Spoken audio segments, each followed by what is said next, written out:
할렐루야. 이 시간 주신 로마서 4장 1절에서 25절 말씀을 가지고 아브라함의 믿음이라는 제목으로 말씀의 은혜를 나누고자 합니다.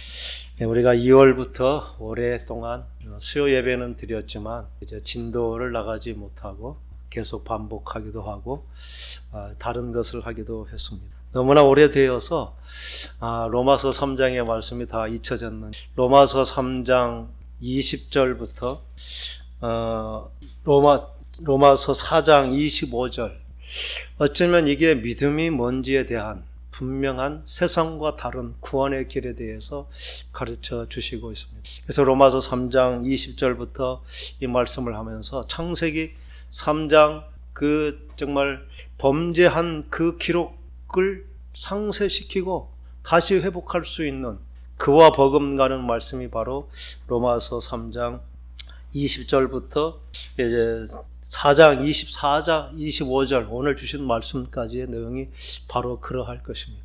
로마서는 아주 논리적으로 왜 구원이 필요한지, 모든 사람이 죄인인 것을 조목조목 말하고, 인간에게는 도저히 가능성이 없어서 그러므로 하나님께서 율법으로 인간이 내세울 수 있는 가장 완벽하다고 생각할 수 있는 그 율법으로도 인간은 율법으로 의롭게 될 수 없다는 것을 분명히 지적하고, 그래서 이제는 율법 외에 한 의, 하나님께 속한 하나님 안에 있는 한 의, 그것으로 우리가 정말 의롭다 여김을 받는 새로운 구원의 길을 제시하면서, 이 은혜는 어떤 사람의 행위로 어떤 공로로 대가를 지불함으로 되는 것이 아니라 하나님께서 일방적으로 주신, 하나님께서 계획하시고 행하신 그 하나님의 구원의 은혜를 통해 예수 그리스도를 인간의 죄를 대신한 그렇게 대속 제물로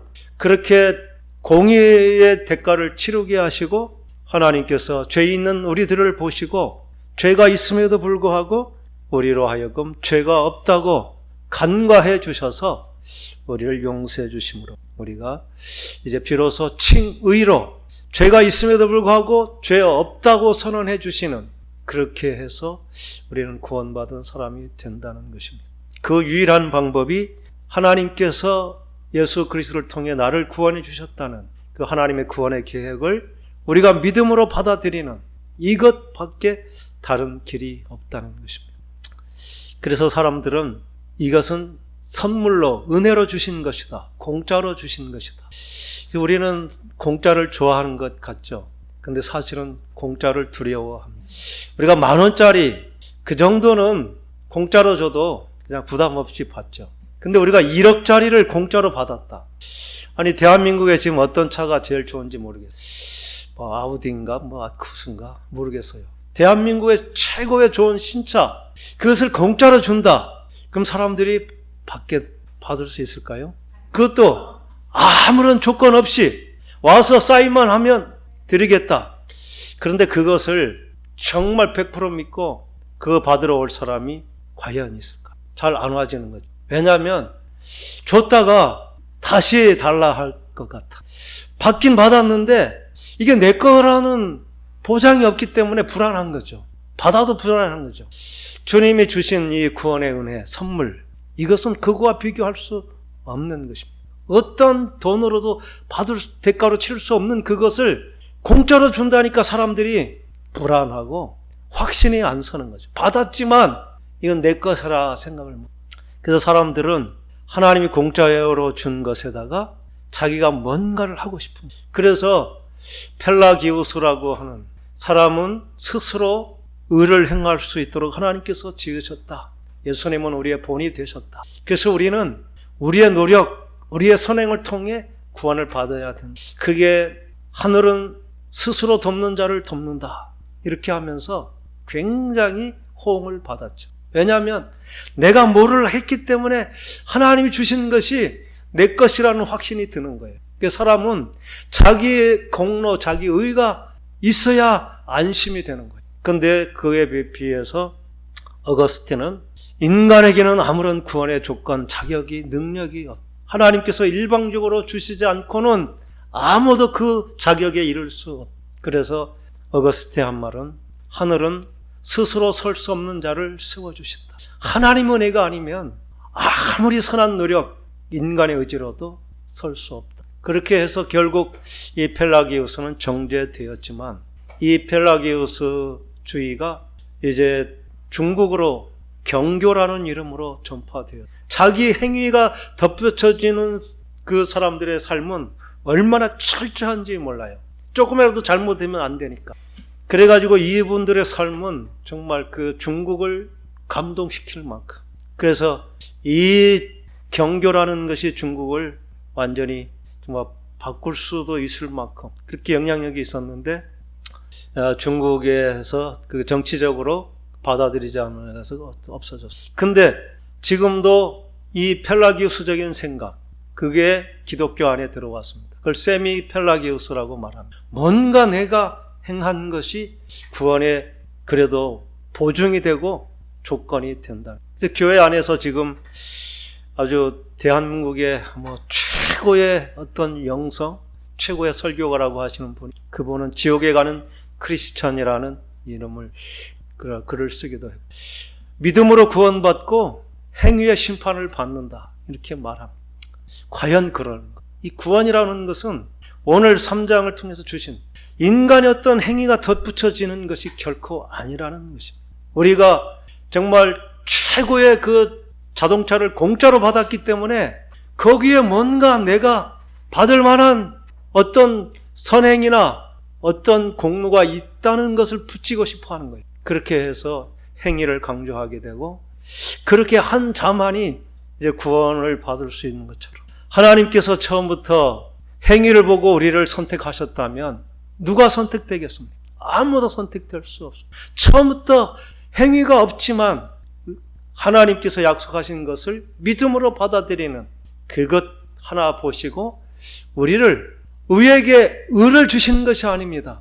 거룩을 주시는 것이 아니에요. 깨끗하게 해주시는 것이 아니에요. 깨끗하다 여겨주시는 것입니다. 그게 칭의로 죄가 있음에도 불구하고 죄 없음이라는 선언을 받은 자, 우리가 공짜로 그렇게 차를 주고 그 공짜를 줬다가 우리가 차를 깨끗하게 관리하지 못했다는 이유로 차를 빼앗아간다? 그게 행위의 심판을 말하는 그런 것이겠죠. 행위의 심판을 말하는 사람들의 진정한 의도는 좋은 의미로 해석하면 그것일 것입니다. 우리가 공짜로 어마어마한 차를 받았으면 어떻게 해야 되겠습니까? 너무나 귀하니까 그냥 한 곳에 모셔두고 가만히 놔두면 되겠습니까? 아니면 깨끗이 닦기만 하면 될까요? 아니면 그냥 공짜니까 무시하고 그냥 처박아 놓고 먼지가 덕지 쌓아져도 내버리면 될까요? 그것 때문에 그 차를 회수할까요? 그건 아니죠. 근데 하나님은 분명히 우리에게 물으실 것입니다. 내가 준 차, 그 성능 좋고 정말 탁월한 그 차를 내가 너에게 무상으로 줬는데 너는 그 차 갖고 뭐 했니? 이걸 물어볼 거죠. 어떤 사람은 내가 받은 이 구원의 은혜를 가지고 이 구원이 내게 아무런 영향도 없어. 그냥 있는 사람이 있는 거죠. 혹시 잃어버릴까봐 그냥 어디다 모셔두고 그냥 그건 아무것도 안 하는 사람도 있고, 그때 어떤 사람은 주자마자 신나게 타고 다니면서 때로는 부딪히기도 하고 기서가 나기도 하고 찌그러지기도 했어. 그때마다 우리 마음이 아프죠. 너무나 좋은 차인데 찌그러졌다. 아이고 주인님, 제가 잘못해서 찌그러뜨렸는데. 그러면 주인의 입장에서는 가만히 있는 것보다 괜찮다, 찌그러지면 새 차 더 좋은 거 줄게, 이게 공짜로 주신 주인의 마음이겠죠. 우리의 신앙이라고 하는 것이 마치 우리가 행위를, 이 너무나 놀라운 그 차를 받았음에도 불구하고 차를 가지고 아무것도 안 하는 사람, 그래서 마지막 때 물어볼 때 차 갖고 뭐 했어? 할 때 나는 그냥 혹시 기선할까봐 그냥 가만히 뒀어요. 그러면은 준 사람이 마음이 얼마나, 그 차로 네가 돈을 벌려고 했으면 얼마나 많이 돈을 벌었겠니? 내가 그 차를 가지고 신나게 넓은 세상을 봤으면 얼마나 좋았겠니?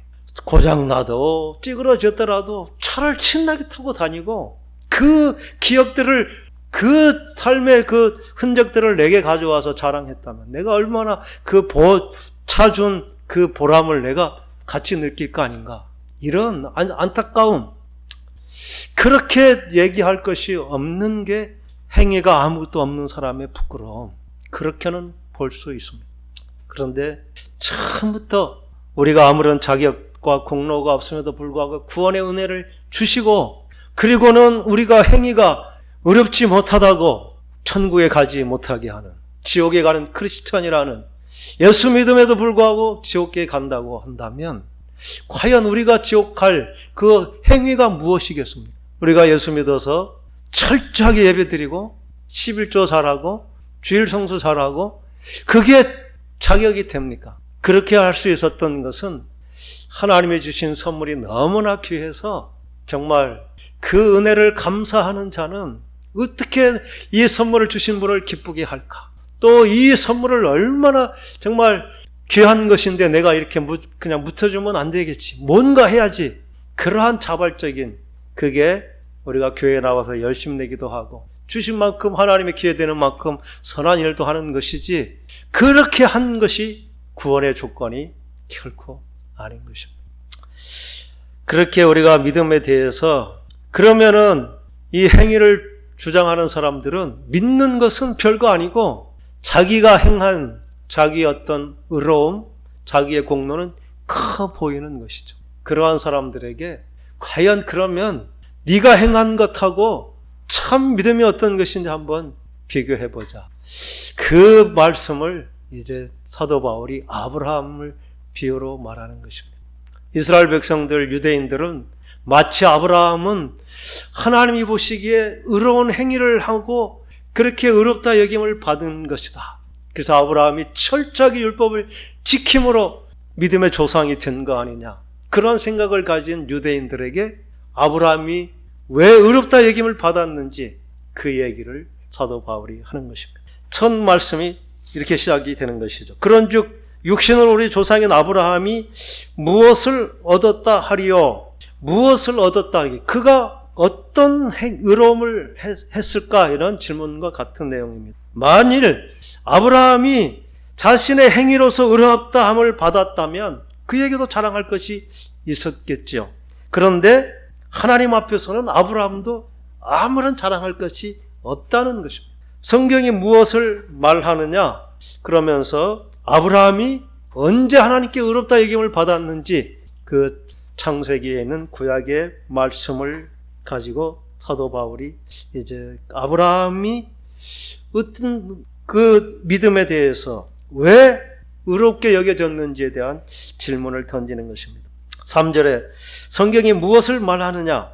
아브라함이 하나님을 믿음에 그것이 그에게 의로 여겨진 바 되. 아브라함이 어떤 선하고 옳은 행위를 해서가 아니라 하나님의 약속의 말씀을 철저하게 믿은 그 믿음을 보시고 의롭다고 여겨주셨다. 아브라함이 의롭다고 여김받은 것은 그가 어떤 행위를 했을 때가 아니라 아무런 행위도 하지 않았지만 하나님의 약속을 100% 믿고 그대로 행했을 때 그 100% 믿는 믿음을 보시고 의롭다고 해주셨다. 그 아브라함이 100% 믿은 믿음이 무엇인지 뒤에 설명을 해. 그러면서 그 아브라함이 의롭다 여김을 받은 그것, 그 선물처럼 받은 그 은혜에 대해서 4절은 이렇게 말합니다. 일하는 자에게는 그 일한 것이 은혜로 여겨지지 아니하고 마땅히 받아야 될 보수로 여겨지지만 이를 아니할지라도 더군다나 경건하지 아니한 자를 의롭다 하시는 이를 믿는 자에게는 그의 믿음을 의로 여기신다. 그러면서 다윗이 한 말에 이제 인용해서 말하는 것입니다. 우리가 7절, 8절을 함께 읽어보겠습니다. 불법의 사함을 받고 죄가 가려짐을 받은 사람들은 복이 있고 주께서 그 죄를 인정하지 아니하실 사람은 복이 있도다. 그러한 사람이 누구라는 말입니까? 믿음으로 하나님께 의롭다 칭함을 받은, 그게 누구냐면 예수 그리스도를 나의 구주로 고백하는 저와 여러분. 우리의 구원의 조건은 오직 그거 하나인 것입니다. 그러니까 우리의 믿음은 어쩌면 너무나 쉽고 너무나 간단하기 때문에 이게 아무런 그런 능력도 없고 아무런 힘도 없는 것처럼 여겨지는 것이죠. 그냥 믿어요 이러면 되는 것처럼 우리가 믿음이라고 하는 것이 결코 그렇지 않다는 것을 이 아브라함의 믿음을 통해서 분명히 보여주는 것입니다. 아마 많은 사람들 펠라기우스가 그렇게 사람은 행위를 통해서 구원받는다고 그 말한 이유는 우리가 분명히 받아들여야 많은 사람들이 믿음으로 은혜로 구원받았다고 말은 하면서도 그들의 행위는 전혀 구원받은 믿는 사람답지 않기 때문에 그래서 너희들 그건 믿는 것이 아니다. 믿는 사람은 믿는 자다운 그러한 어떤 삶의 열매가 있어야 되지 않느냐. 그렇게 옳은 출발점에서 지적이 나오기 시작했는데 가다 보니까 마치 인간의 행위가 더 어떤 믿음이라고 하는 것보다 더 크게 여겨져서 그 펠라기우스가 점점 극단의 길로 갔지만 출발점은 상당히 좋은 출발이었습니다. 우리가 믿는다고 말은 하지만 과연 나의 삶을 통해서 그 믿는 자다운 삶이 나타나는가? 그러한 질문을 하게 되는 것이죠. 그래서 주신 말씀은 의롭다 여긴 것, 그리고 할례를 받은 것, 의롭다 여기고 뭔가 행위가 어려워서 그 증거로 그 확증으로 할례라고 하는 그거를 주신 것이 아니라 하나님께서 의롭다 여긴 것은 75세 때 의롭다 여겨서 85세 때 의롭다 여겨주시고 99세가 되었을 때 그때 할례를 통해서 의롭다 여긴 것을 보증으로 인쳐주신, 그래서 몸에 새겨주신 그게 할례라고 이렇게 해서 마치 이스라엘 백성들은 이 정말 율법을 지키는 것 그리고 할례를 받은 것이 마치 하나님께 의롭다 여기면 보증처럼 여겼던 그것이 결코 그것이 아니라는 것을 말씀을 통해 말씀하는 것입니다. 그래서 결국 오늘 결론을 말씀하면 아브라함이 믿은 그 믿음이 무엇이냐? 그냥 말로만 믿어요 이렇게 한 것이냐? 결코 믿음이라는 것은 그렇게 말로만 하지 않고 말로 행한 그것을 생명보다 더 귀히 여기고 또 그걸 끝까지 믿고 흔들림 없이 행하는 그게 참 믿음이라고, 그 믿음이 얼마나 정말 중하고 가치 있는 것인지, 그 무게가 있는 것인지를 아브라함을 통해서 말씀해 주시는 것입니다. 아브라함이 믿은 믿음은 17절부터 쭉 우리가 22절까지 한번 읽겠습니다. 기록된 바 내가 너를 많은 민족의 조상으로 세웠다 하심과 같으니 그가 믿은 바 하나님은 죽은 자를 살리시며 없는 것을 있는 것으로 부르시는 이시니라. 아브라함이 바랄 수 없는 중에 바라고 믿었으니 이는 내 후손이 이와 같으리라 하신 말씀대로 많은 민족이 조상이 되게 하려 하심이라.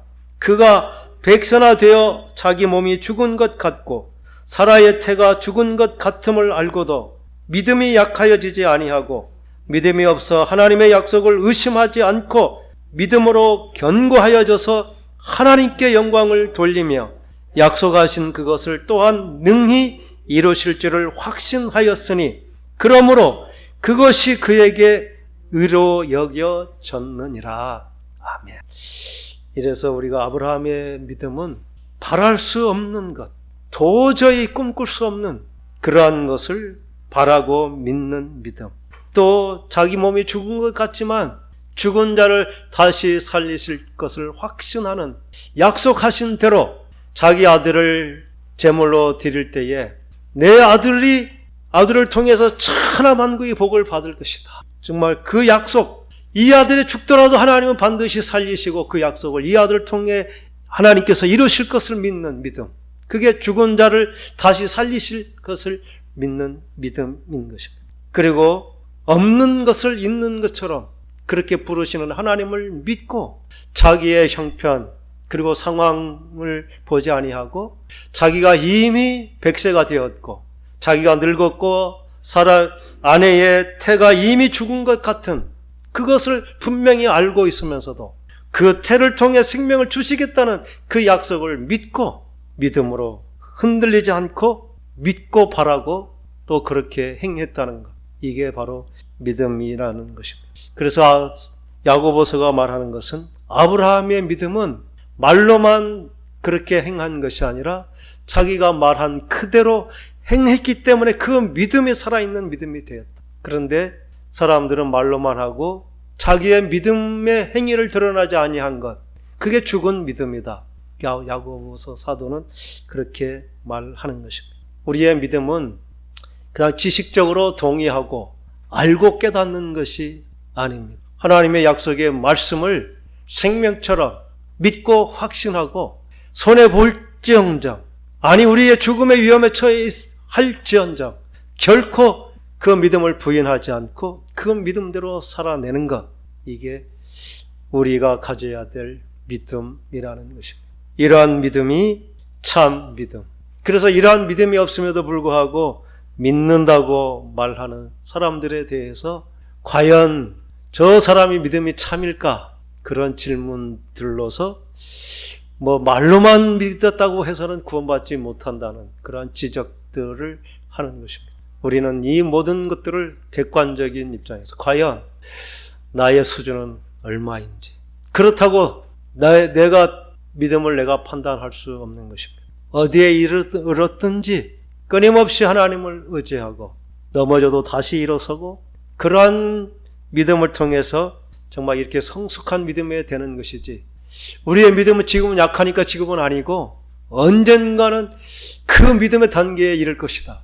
결코 아닙니다. 우리는 시작부터 완전히 자동차가 내 것으로 주어진 것처럼 내 것이고 그 자동차가 내 손에 있고 내가 유익한 내 마음대로 굴러가게 하는 그 자동차를 타면서 때로는 펑크가 나기도 하고 배터리가 떨어지기도 하고 기스가 나기도 하고 사고가 나기도 하지만 끝까지 그 차를 운전하고 가서 그 자동차의 어떤 기능을 통해서 유익을 하는 것처럼 믿음이라는 것이 처음부터 완벽한 것 주어진 거 아닙니다. 완전한 내 몸에 탁 맞는 차를 주시면서 그 운전의 실력을 준 거 아니라는 것과 동일합니다. 운전의 실력은 계속 많이 자동차와 같이 시간을 할수록 많은 키로수를 달릴수록 더 익숙해지는 것처럼 우리의 믿음은 처음부터 자동차를 운전할 수 있는 믿음을 가진 것, 예수를 믿었다고 고백할 수 있는 것, 거기서부터 완전으로 출발합니다. 그게 우리를 칭이라 말하고, 그렇게 하면서 성화의 과정, 훈련과 연단, 쓰러지고 다시 넘어지고 나는 아니야 했다가도 내가 아닐 수 없다는 것을 깨닫고 다시 주여 이렇게 깨달아가는, 그게 훈련되고 연단되는 그러한 기복의 과정이 있는 것이지, 거저 주신 거저 은혜로 우리에게 자격이 없으므로 구원했다가 네 믿음이 아직 수준이 미달이야 그러고는 아직 구원이 없어? 이건 말 자체가 성립되지 않는 것입니다. 그러니까 우리는 구원을 의심할 필요가 없습니다. 그 대신 정말 하나님께서 주신 그 구원이라는 선물, 의롭다고 칭해 주신 것, 하나님의 자녀의 그러한 정말 그 자녀됨, 그것을 한마디로 이렇게 말합니다. 로마서 3장 23절은 이렇게 말합니다. 모든 사람이 죄를 범하였음에 죄의 결과가 가장 치명적인 게 뭐냐? 하나님의 영광에 이르지 못한다. 하나님의 영광을 누리지 못한다. 그런데 반대입니다. 예수를 믿은 우리에게 주신 가장 중요한 것이 뭡니까? 하나님의 영광을 누리는 자가 되게 하신 것입니다. 그걸 언제 주십니까? 예수 그리스도를 믿은 그 순간에 이미 주신 것입니다. 그런데 그 영광이 영광되기 위해서 우리가 최신식 자동차를 주셨지만 그 자동차가 내 몸에 맞고 정말 그 기능을 다 하려고 하기 위해서는 우리가 부단하게 계속해서 자동차를 달려고 또 쓸고 닦고 깨끗하게 이렇게 하면서 관리해야 그 기능이 되는 거죠. 그것을 성화의 과정이라 이렇게. 그래서 우리는 그냥 선물로 받은 남의 것 같은 그것, 그게 거룩 하나님의 영광이라는 그 단어가 점점 우리의 삶을 통해 구체화되고 드러나게 되는 것입니다. 내가 깨닫게 되고 다른 사람이 보게 되는 단계, 그걸 성화의 단계, 결국 그렇게 해서 우리 하나님 앞에 영광스러운 구원에 받은 백성으로 천국에서 그 영화를 누리는 것입니다. 그런 훈련의 단계가 없이 천국에서 마치 그때야 신차 받고 그때 초보 운전하는, 그게 아니라는 것입니다. 천국에 가서 그때 구원 확증이라는 도장을 받는 것이 아닙니다. 예수 믿는 순간 우리는 완벽하게 하나님의 자녀, 하나님의 영광을 받은 자, 하나님의 영광을 누릴 자, 그게 처음부터 주어진 것이고 그게 우리의 믿음의 시작입니다. 그러니까 이제 우리가 구원 받을 수도 있다는 그러한 믿음은 우리들에게는 적용이 되지 않습니다. 하나님께서 만약 우리를 어느 정도 수준이 되어서 그때 의롭다고 여겨주셨다면 구원을 위해서 우리가 어떤 조건이나 자격이 필요했겠죠. 처음부터 하나님이 우리가 얼마나 죄악된지, 얼마나 정말 하나님 앞에 말썽을 많이 부리고 얼마나 하나님께 멀리 떠나 있는지, 구원받을 수 없는 천국이 아니라 지옥의 그 아랫목에 제일 뜨거운 곳에 있어야 될 그렇게 죄악된 상태 이미 아셨다는 것입니다. 그럼에도 불구하고 예수를 믿었다는 것, 하나님에 대해서 마음을 열었다는 것, 그것으로 너를 의롭다 여겨주셨다. 이게 우리의 믿음의 출발인 줄 믿습니다. 그렇게 구원받은 우리 이제는 그 영광에 합당한 자로 잠시 쓰러졌을지라도 이제 추스리고 다시 일어나고 누구도 어떠한 환경도 어떠한 상황도 우리가 가진 이 칭의를 빼앗아갈 수 없습니다. 우리가 이 칭의를 가지고 정말 기수도 안 나고 깨끗하지만 그냥 받은 그대로 하나님께 돌려드린다면 그것은 한 달란트 받은 자의 모습인 것입니다. 우리의 칭의는 찌그러져도 괜찮습니다. 때로는 사고를 당해도 괜찮습니다. 우리가 그것을 하나님의 선물이라 여기고 지금은 내가 운전 자칫 잘못해서 찌그러졌지만 이제 정말 찌그러지지 않고 준법 잘하면서 사고 안 내고 다른 사람보다 더 유용한 그렇게 정말 사용할 수 있다는 믿음을 가지고 그렇게 일어서는 것, 그게 우리가 가야 될 성화의 길이고 우리의 믿음의 여정인 믿습니다. 괜찮다고 오늘 주신 말씀처럼 몇 번 용서하면 되겠습니까? 어쩌면 주님께서 우리를 보시는 것이죠. 몇 번을 우리가 용서받아야 계속 하나님이 받으심직할까? 70번씩, 7번씩 70번, 490번 우리가 실패하면 완전하게 설 수 있을까? 예수님은 우리가 다시 일어서려고만 하면 무한히 우리를 다시 세워주시는 용서의 하나님, 기회를 주시는 하나님. 그래서 누구도 쓰러지지 아니하고 완주할 수 있는 것, 그 끊없는 용서 다시 주시는 기회의 하나님, 그게 은혜로 선물로 주신 하나님의 의도이고 약속인 것입니다. 그래서 우리는 이 구원의 은혜를 받은 자, 이제는 아브라함처럼 내가 고백하는 것, 그래서 사도 바울은 말합니다. 아는 것하고 행하는 것이 일치한 삶이, 내가 고백한 대로 살아내는 사람이 안 됐지만 또 시작하는 것, 이게 우리가 끊임없이 도전해야 될 거룩의 삶임을 믿습니다. 우리는 어느 순간 우리도 알지 못하는 사이에 그 아브라함의 10단계의 믿음의 그 반열에 정말 나로 인하여 다른 사람들에게 믿음의 선한 영향력을 줄 수 있는 자리에 우리 모두가 서게 될 줄 믿습니다. 그렇게 하나님께 존귀하게 쓰임받는 저와 여러분 되기를 간절히 축원합니다. 기도하겠습니다.